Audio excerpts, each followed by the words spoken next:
जय गुरुदेव। बाबा जय गुरुदेव जी महाराज की गूंजती बाणियाँ।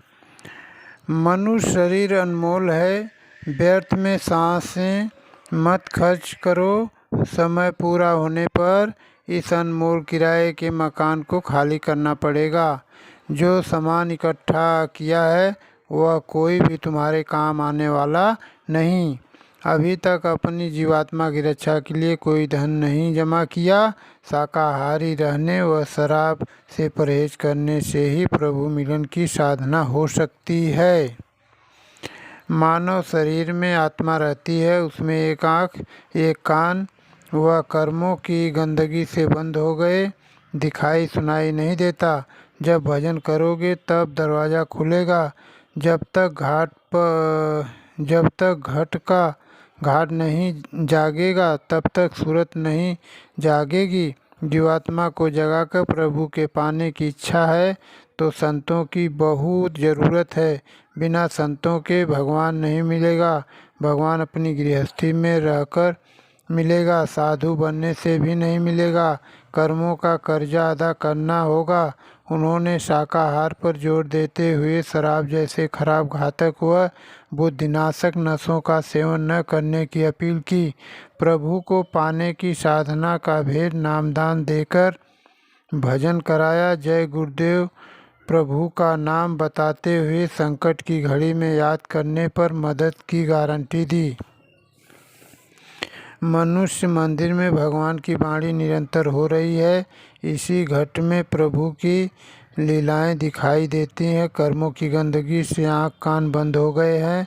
संत सद्गुरु मिलेंगे तो रास्ता बता देंगे। भजन करोगे जीवात्मा जाग जाएगी।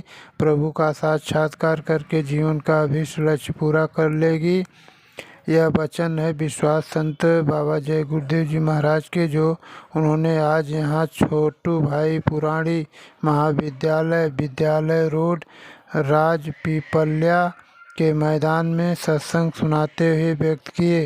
उन्होंने कहा कि आपको इस मृत्युलोक में अधिकार मिला है, आज़ादी दे दी गई कि जो कुछ भी चाहो, अच्छा बुरा पाप पुण्य नेक बद न्याय न्याय सब करो, कोई आपको रोकेगा नहीं। लेकिन यह याद रखो कि जो भी कर्म आप अच्छे बुरे करोगे वह सब लिखे जा रहे हैं। उनके फलस्वरूप इसी जीवात्मा को सजा भुगताई जाती है।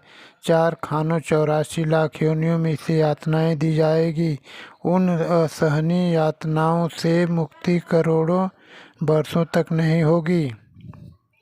बाबा जय गुरुदेव ने कहा, महात्मा जीवों के कल्याण के लिए मेहनत करते हैं, उनकी मेहनत का कोई वार पार नहीं।